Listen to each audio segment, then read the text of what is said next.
I've been getting a lot of comments asking for longer videos, so I'm excited to announce the launch of the second channel, Droven 2. I'm going to be uploading 3 to 5 hour long videos, probably like 2 or 3 times a week on there for now. The first video is live, so go check it out, link in description. I found some really good scary stories to read today, so sit back, relax, and watch me organize my Minecraft base some more. The first story today is from r/nosleep from user Guy Ox. I'm a nurse, and if my patient's pain level reaches 10, I'll die. For me, the hardest part of being a nurse has always been seeing my patients suffering from pain, especially when there's little I can do to ease it for them. It comes from what I consider to be my empathetic nature. That's why I wanted to become a nurse in the first place, so that I could shoulder some of their burdens and take that pain off their hands through my aid. I always knew that my patient's agony would hurt me, emotionally at least. But I never thought that it could literally kill me. And yet, that's what's happened to so many that I knew on that fateful shift. I had been working in a local hospital in my city, one with a fairly great reputation and resources. St. Mary's Hospital had been somewhere I'd wanted to work at when I was doing my placements, and I fit in so well there. As someone who thrives working under pressure and comforting people in hard situations, I was typically rostered in the hospital's ICU. You might think it would be overwhelming, but it never was for me.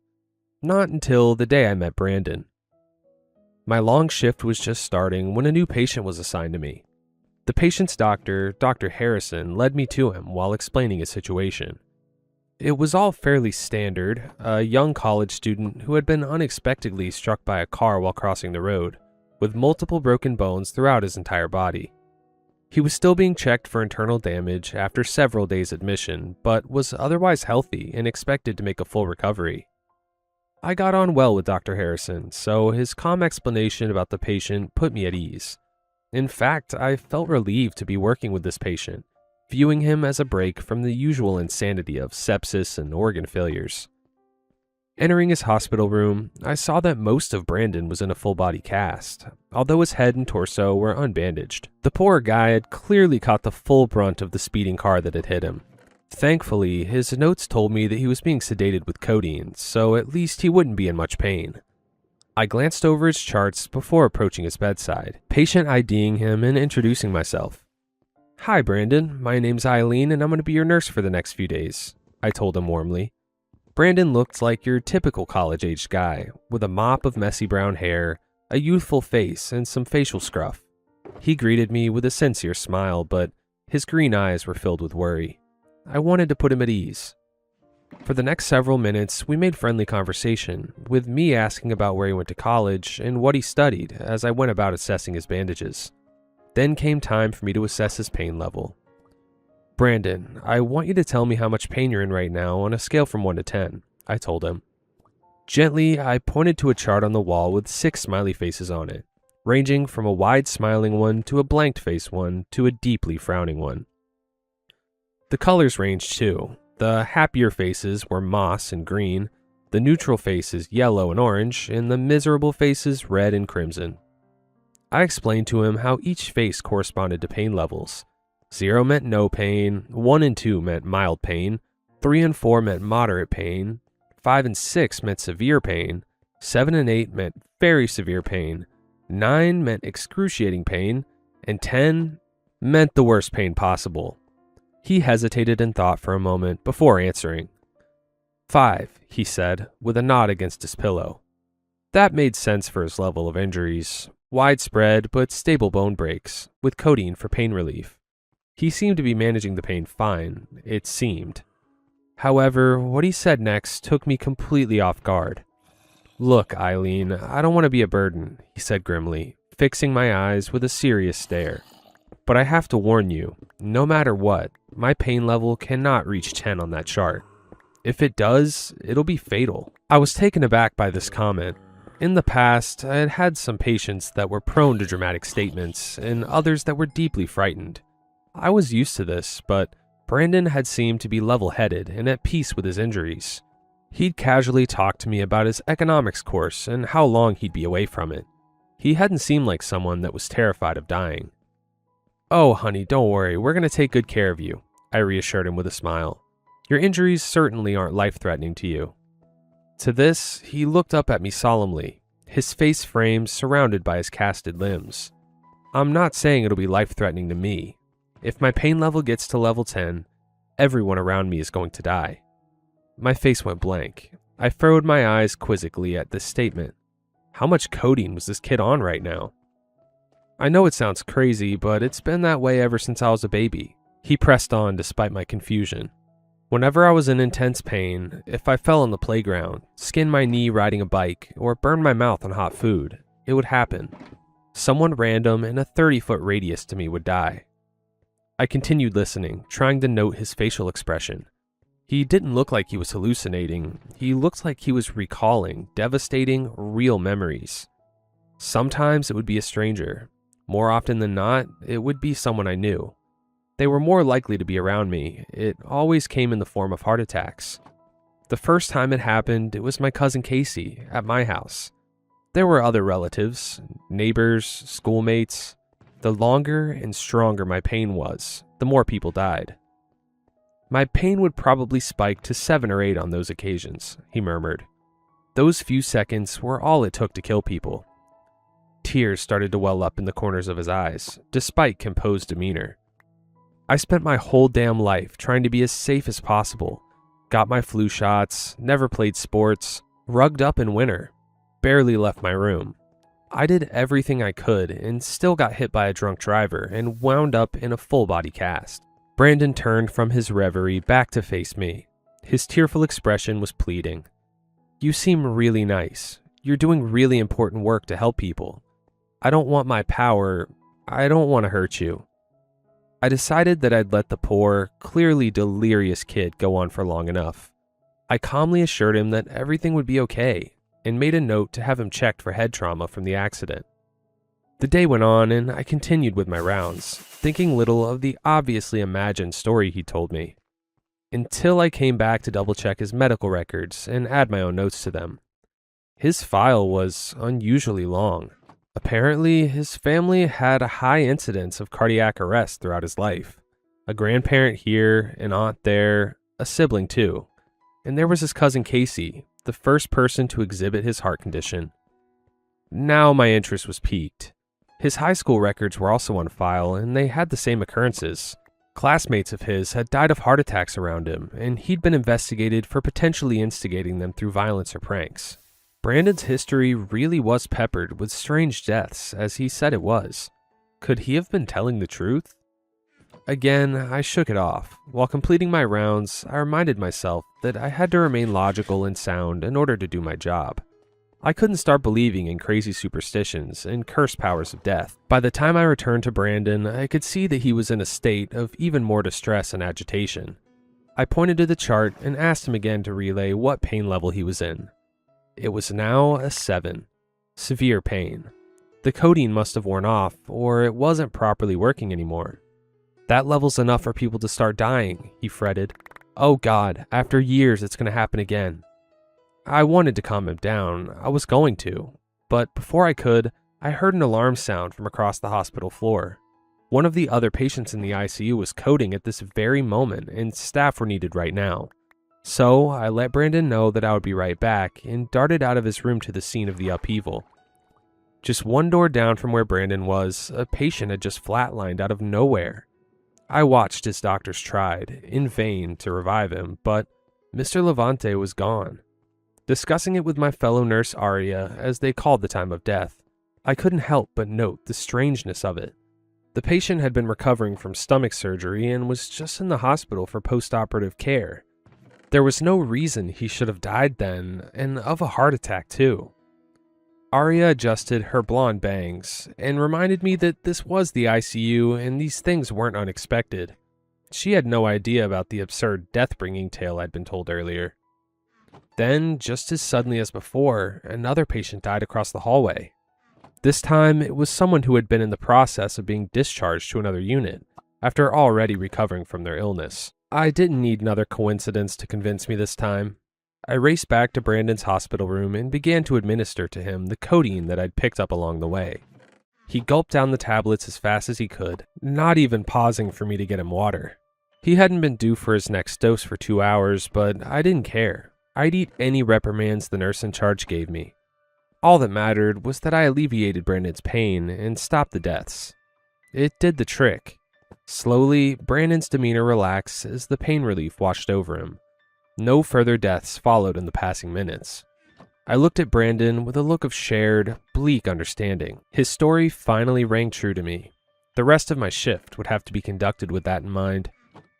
The pain had been coming from Brandon's damaged limbs, so I made sure to be extremely careful whenever I tended to them, changing his bandages, doing wound care, and conducting neurovascular checks periodically over the following 12 hours. It was all done with the gentlest, most delicate level of care. Any pinches or rips of pain could send his pain levels soaring again, and I had 2 examples of what would happen if that occurred. I could be the next one. How would they even gotten him into the hospital without paramedics dying en masse? The answer quickly became clear. Brandon would have been knocked unconscious during the initial accident. By the time he came to, his pain had been stabilized and medicated. God knows if any bystanders passed away at the scene from heart attacks too. Against all odds, I reached the end of my shift without any incident. I'd been so preoccupied with Brandon and his codeine that I'd barely paid attention to any of my other patients. Taking care of Brandon was taking care of them. But I'd kept the hospital alive that day without a bloodbath. Or so I thought. I had just said goodnight to Brandon and was headed into the elevator when Dr. Harrison pulled me into a conversation. He wanted to discuss my care of Brandon. Or at least that's where I think he was going with the conversation.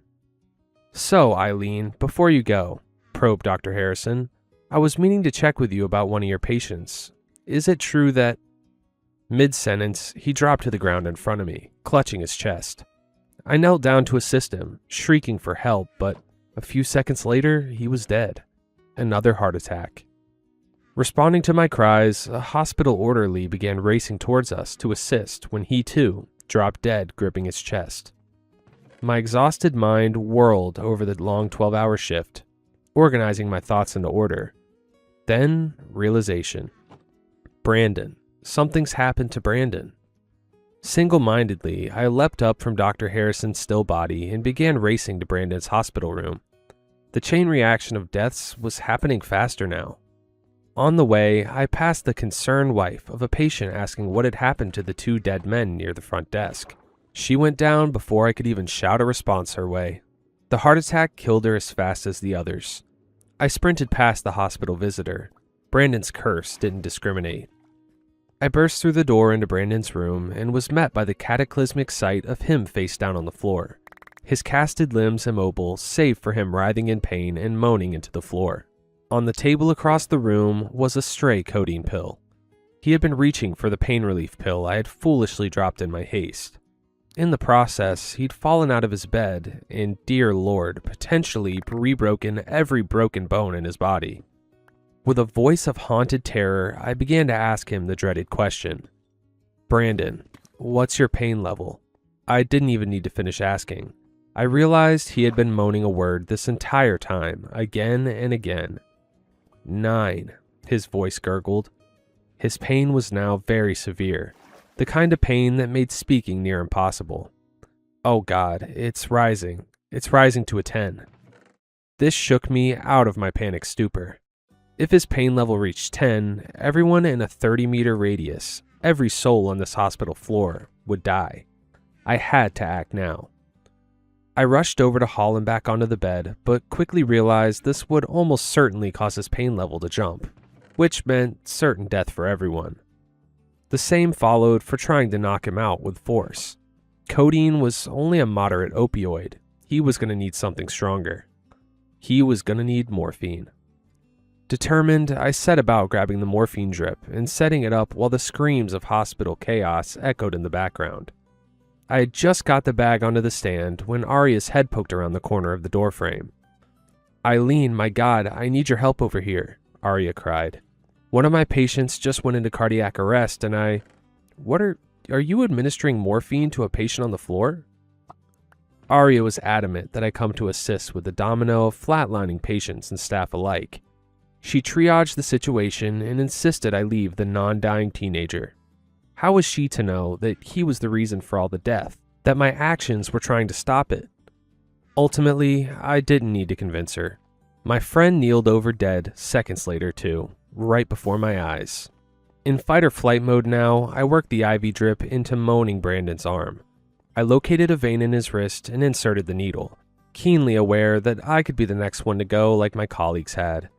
At last, though, the morphine finally started to flow.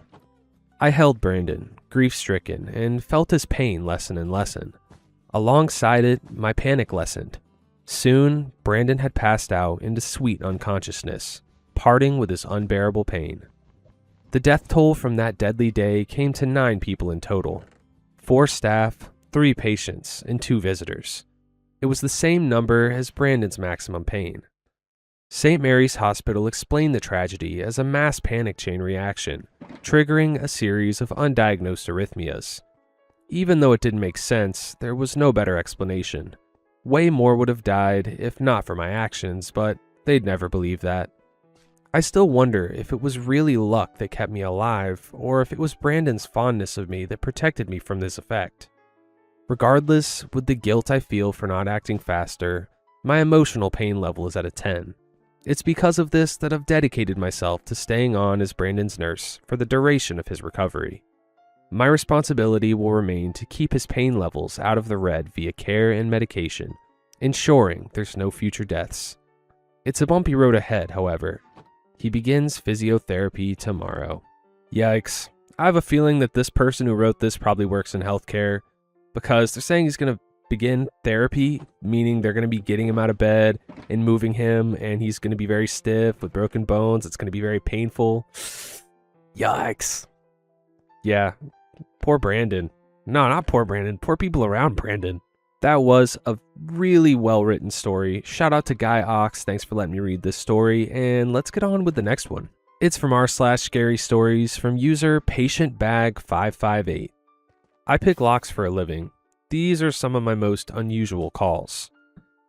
I've been a locksmith for a little over a decade now. Working this profession, you get to see a different side of people.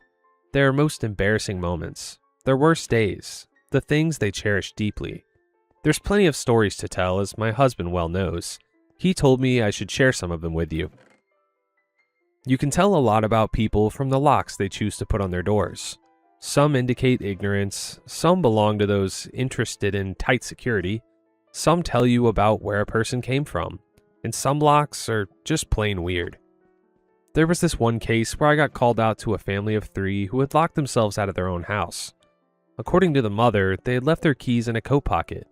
It was warm weather that day, unusually so for January, so they had gone outside without it and forgotten them. This is the single most common thing I get called out for. Plain negligence. I sighed, looking over at their 7-year-old boy who was trying to lure a cat from under a car to pet it. After confirming ownership of the property, I set my toolbox down and took a look at the lock. I paused for a moment before smiling. It was a Wellington 5-lever, old brass, a little oxidized. Now, I live and work in Philadelphia, and I've never seen one of these things in real life before. Broadly speaking, lever locks are more of an old continent thing. They mostly see use in the UK, and even among them, this looked like a more obscure model. I pointed at it and asked the mother about it cheerfully.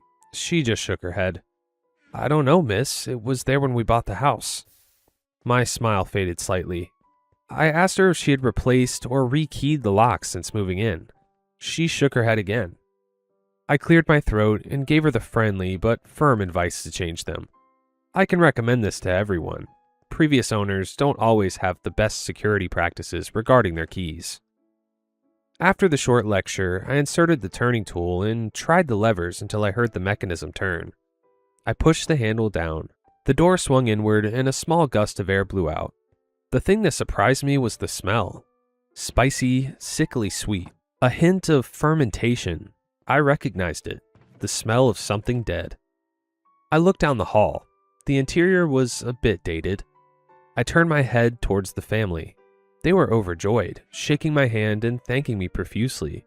The little boy pushed past me and ran inside. I watched him disappear around a corner, and I couldn't help but feel something was wrong. I told them I had to use the bathroom, asked if I could use theirs. They agreed, and I entered. The house had an unusual layout. There was a spiral staircase in the middle of the open living room that led up to the loft. The living room was messy. There was a trash bag in the corner and child's toys everywhere. It looked like it hadn't been vacuumed in a while. The smell was coming from upstairs. I ascended the stairs and continued toward the source. It was coming from a closet at the back of the hall that connected the living room to the second-floor bedrooms. I walked down the hall and put my hand on the knob. I waited for a moment, then turned. On the floor was a cat. It had been dead for a while. Maggots nibbled at its partially desiccated body. The smell hit me like a truck, overwhelming. I stared at it for a moment longer than I needed to. A small thing, trapped in a dark place it couldn't get out of. No one had heard it, no one had come looking. I hurried back downstairs. The parents had settled into the living room, looking up at me as I came down the staircase. I panicked for a moment and told them their cat was dead. They stared at me. "We don't own a cat," the mother asserted. I wasn't sure if I should laugh. I opened my mouth, closed it. In the end, I just led them up the stairs, flinging open the closet in front of their eyes. They didn't say anything for a moment, just stood there. The mother looked away, clearly disturbed. Then the arguing started. They assured me, no, insisted that they never had a cat. Not only that, they said they had never seen this one before. Not in the neighborhood, never. In this line of work, you get a sense for when people are bullshitting you. I could tell this wasn't that. This was something else. I believed them. I stared at it for a moment longer than I needed to. It's a bad way to go, getting trapped somewhere with no way out. Sometimes there's nobody to open the door. I wonder what that must feel like. To this day, I don't know how the poor thing made it into that house, up the stairs and into a closet without the residents ever noticing. Nor do I know who closed the door behind it.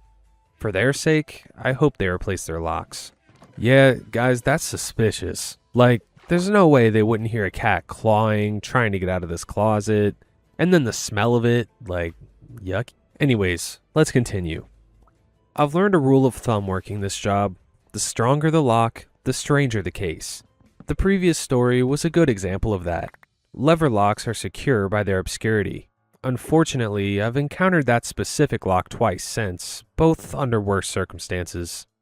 I don't want to write about those cases. Instead, I want to write about an experience that still gives me a watched feeling from time to time when I'm alone at night. It was 3 a.m. I got called out of bed by a client claiming to have been locked out of their house. Same as usual. I grumbled and got out of bed, cursing our 24-hour policy and driving over to the address provided to me.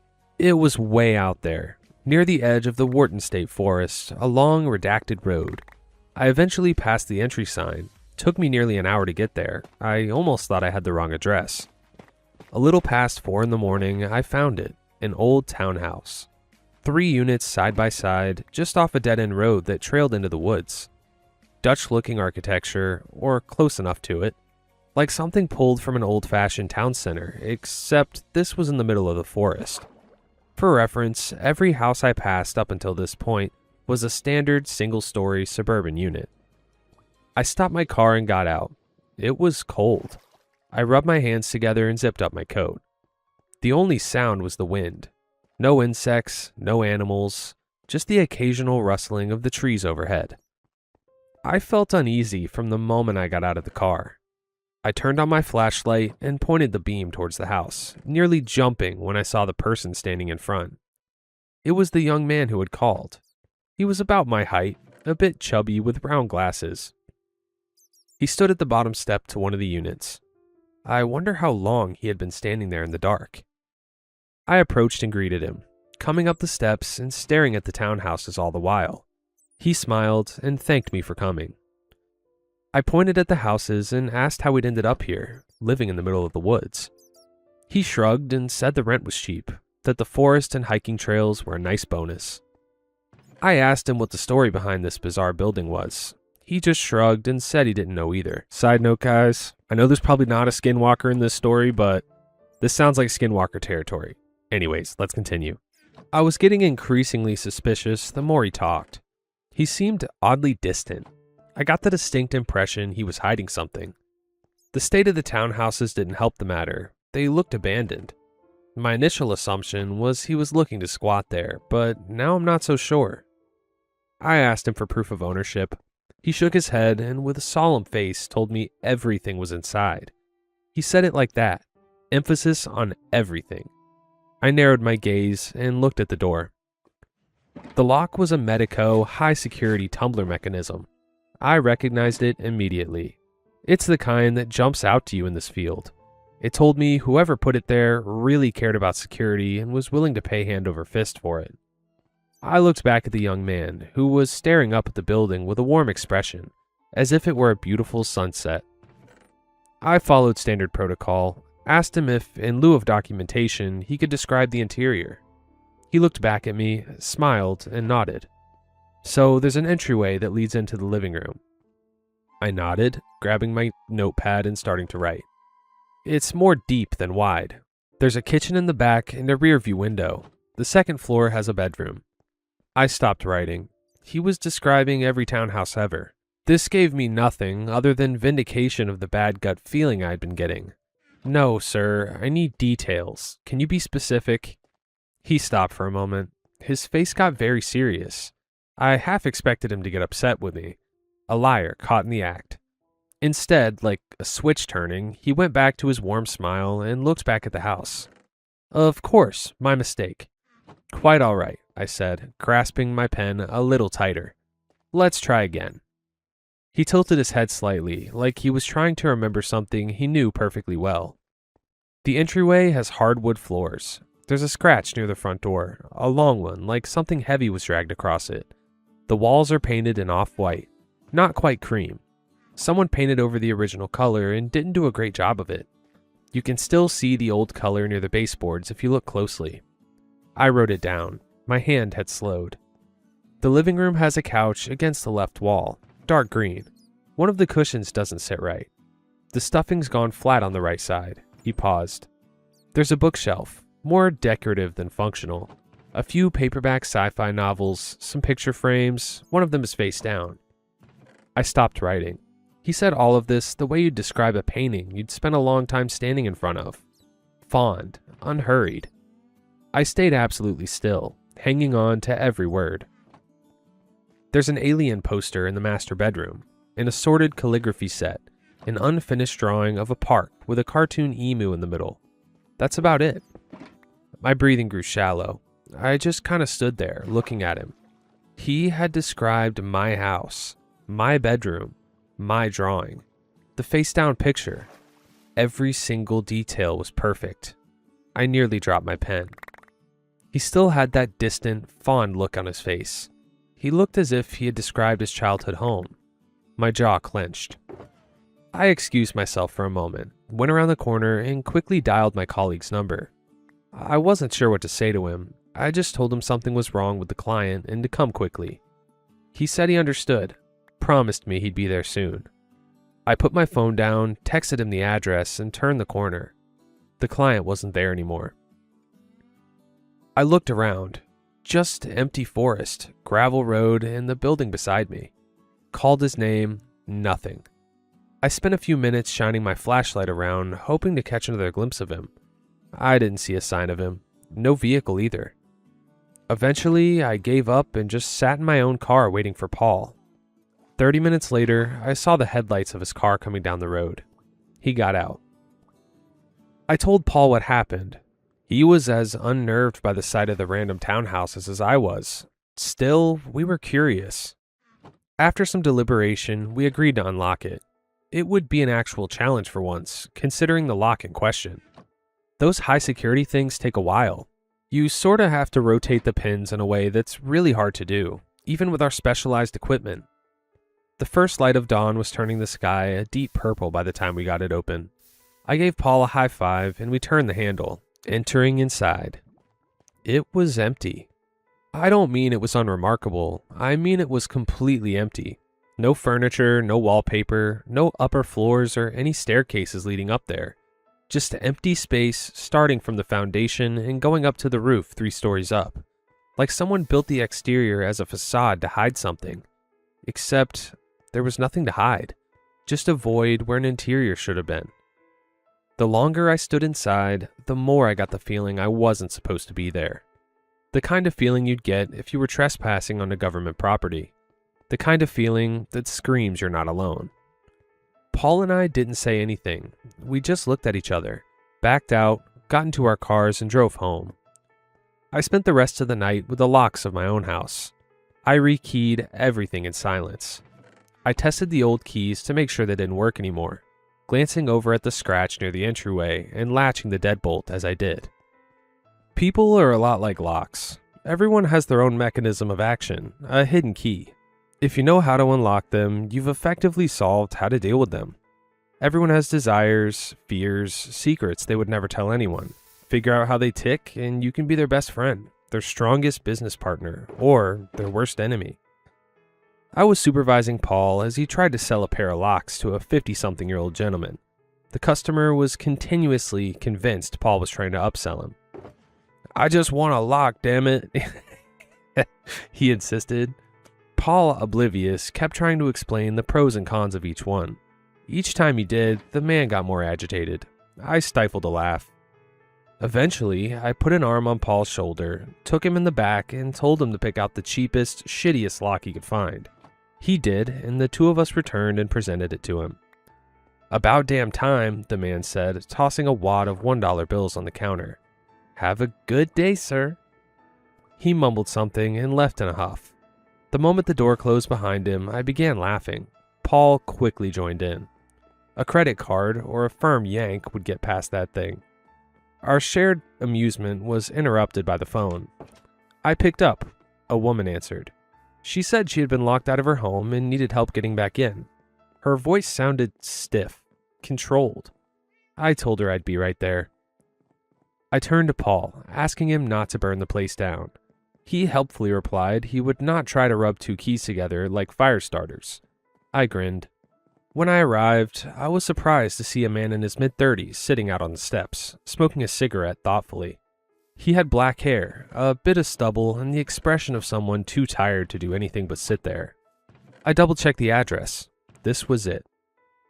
I walked up slowly and greeted him. He seemed distant, taking another puff before answering. I asked him if he needed help getting the lock open. "I guess." Strange. Not often I get called over to help someone get in and arrive to find a completely different person outside. I asked him for proof of ownership and he didn't hesitate. He unlocked his phone and showed me the lease. 2 people. His name was Thomas, the other was Sarah. I presumed she was the one who called. I asked him if Sarah was home. He shrugged. I walked up and rang the doorbell. Waited a minute. No response. I looked back at the man. He had put out his cigarette and was just staring off into space now. I paused for a moment too. The sight felt so surreal. I looked back at the door, took a better look at the lock. It was worn. The wood around it was scraped and damaged. It looked like it had been replaced, poorly, and more than once. I sat down next to him. "How long have you lived here, Thomas?" His eyes darted to one side for a moment. 7 years? I asked. He turned his head to look at me, tilted it a little. Months. We sat in silence for a moment, listening to the wind. After what felt like a century, Thomas asked me a question. "You ever been in love?" I thought for a moment. "You could say that." Thomas looked forward down the steps. "With a man? A woman?" I turned my head slightly. "I don't judge," Thomas shrugged. "With a lock," I answered. Thomas smirked a little. "Have you ever heard of the multi-lock MT5 Plus? The keys are 3-dimensional. They unlock 2 sets of pins at once. One at the bottom, one at the side." Thomas nodded along slowly. "It's the most complicated lock I've ever worked with.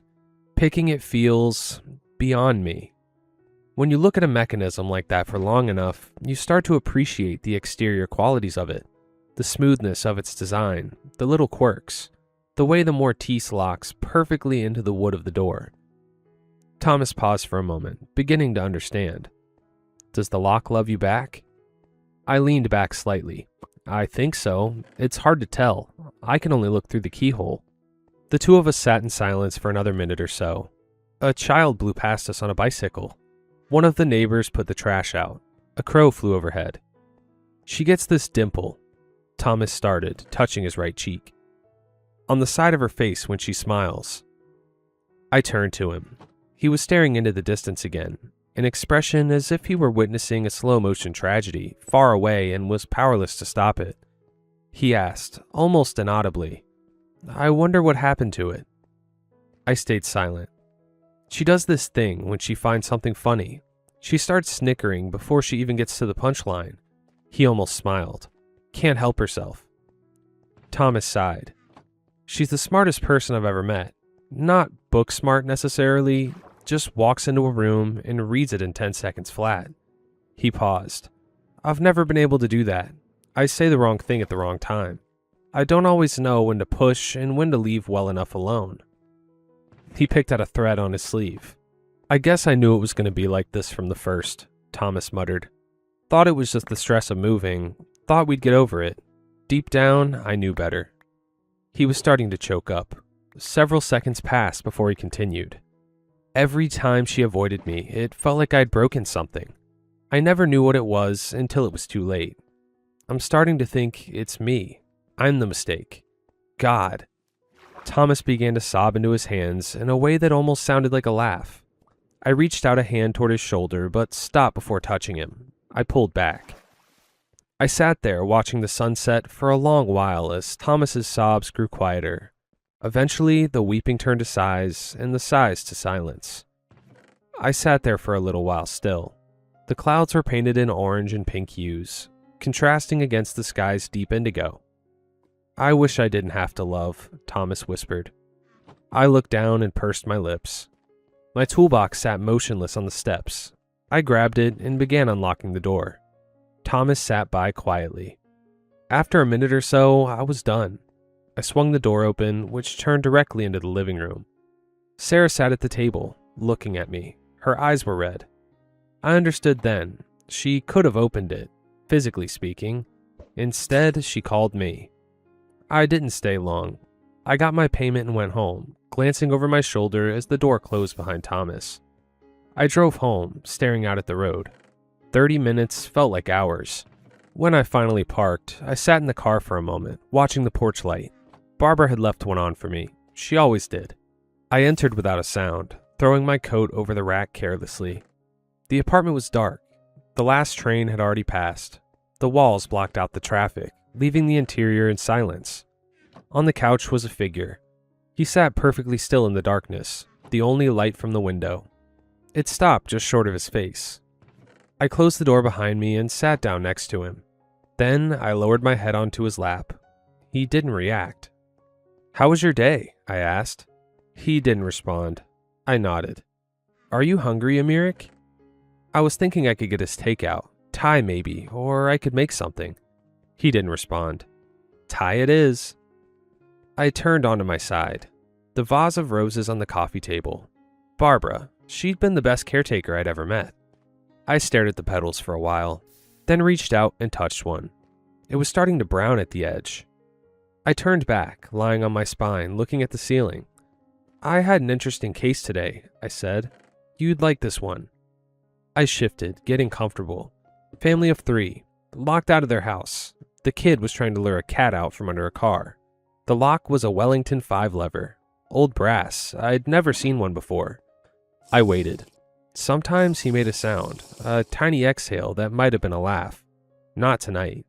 "You're so quiet. You had so much more to say yesterday." He didn't respond. I sat up slowly. On the nightstand beside the couch, he slept here now, it was easier than the bedroom, there was a glass of water. The surface was perfectly still. I stared at it, willing a ripple. Nothing. "You'd talk to a deadbolt before you'd talk to me."